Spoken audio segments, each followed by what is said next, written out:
to another song tutorial at Pass the Guitar Live. And today, we're going to be covering Wish You Were Here by Pink Floyd. Look, Pink Floyd is by far the most important band in my music career, in my music journey. It was Pink Floyd that actually inspired me to start playing this instrument.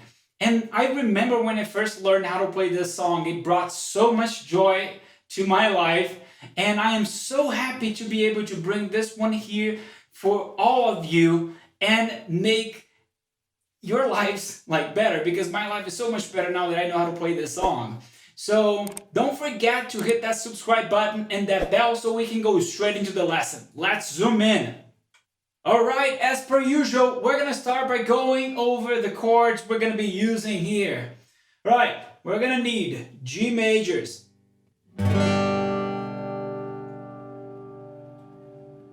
E minors,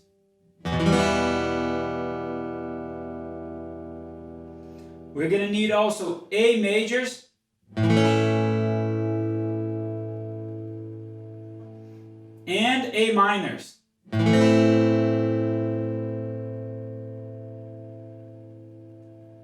We're also gonna need C major, and last but not least, we're also gonna need D majors.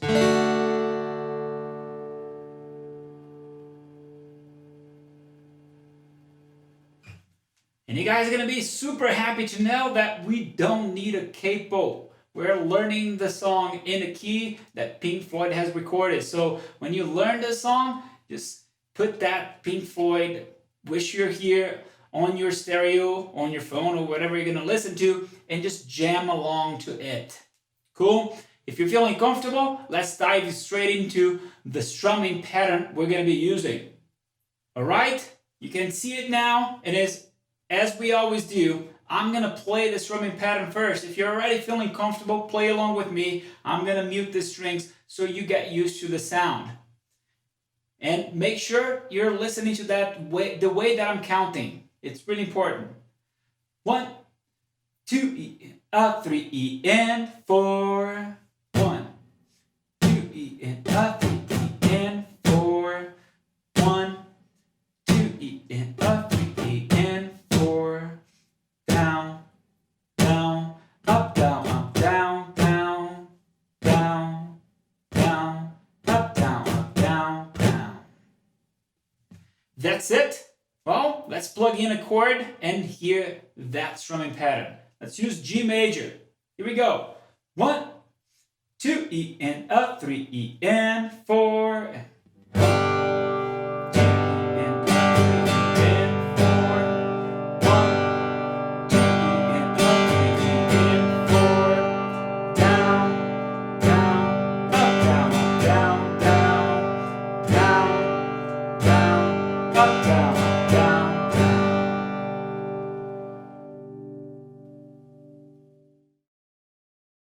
Awesome! Now that we have the chords and the strumming pattern, let's take a look at the form. This song comes packed with intros, verses, outros, and a solo section. But we're only going to be seeing 2 chord progressions because one of them is going to be using for the intros, outros, and the solo, and the other one for the verses. Let's start by taking a look at the one that we're going to be using for the intros, outros, and solo. Alright, as you can see, we start with a full measure of E minor, and then a full measure of G, followed by another measure of E minor, and then another measure of G. The 5th measure is a full measure of E minor, and then moving on to a full measure of A major, another measure of E minor, and then another measure of A major, and we end by playing a G major. And in this case, we have another measure of G major.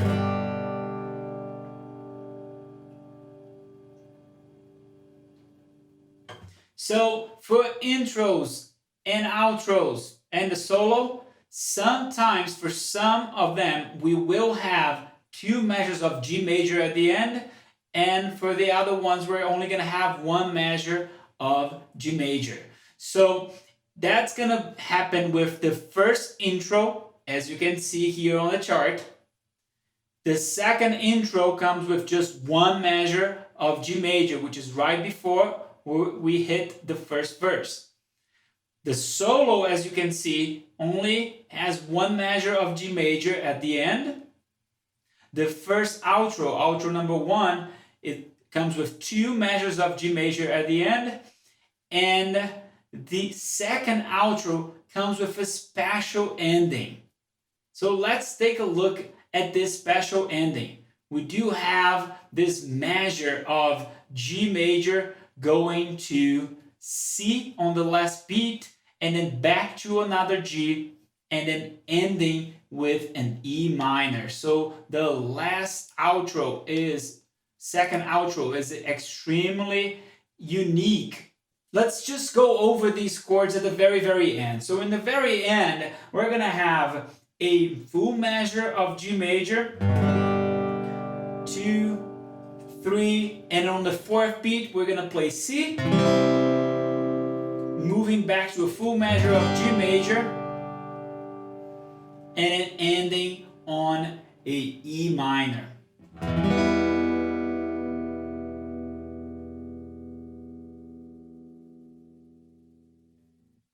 Great. Let's go over the second outro, because the second outro will cover everything we need to know for all of the other parts, plus the special ending. So the only difference, as you could tell on the lesson, is that some will have 2 measures of G, some will have 1.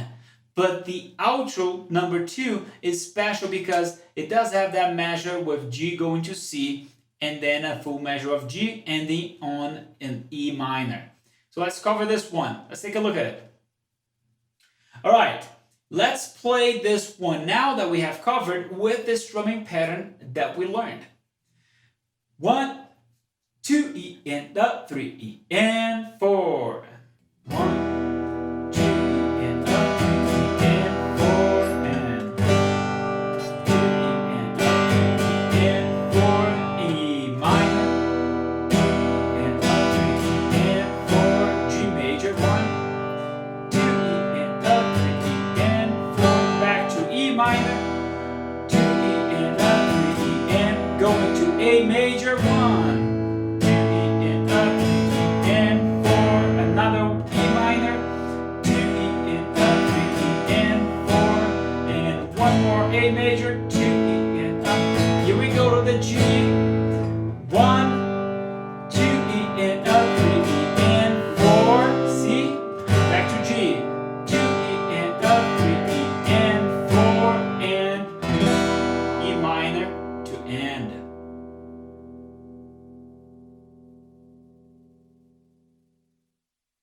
Awesome. Now that we actually learned the first chord progression, let's go to the second one, the one that we're going to be using for the verses. Take a look at it. Well, we start with a full measure of C major, followed by a full measure of D major, and then we have a full measure of A minor. 4th measure, we have a full measure of G major. After that, we have full measure of D major, followed by a full measure of C major,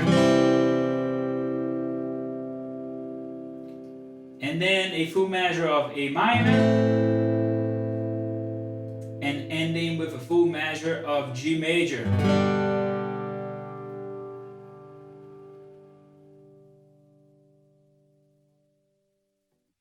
And now let's plug in that strumming pattern and listen to this chord progression. Here we go. 1, 2, E and up, 3, E and 4, and C, 2, E and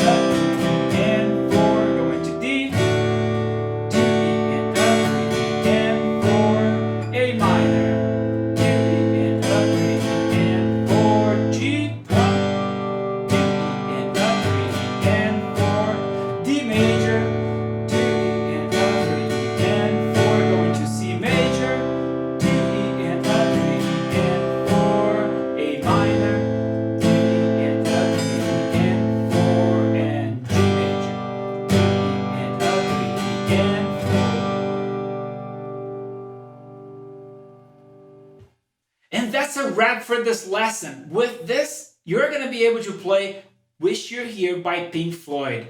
What a fantastic song. But hey, if you want to dive deeper and learn more other things in this song and so much more, and get to meet people just like you who love playing the guitar and love all these songs, join us over at passtheguitar.live. I know you're going to love our community. My name is David Cordero, and we were working on Wish You're Here by Pink Floyd.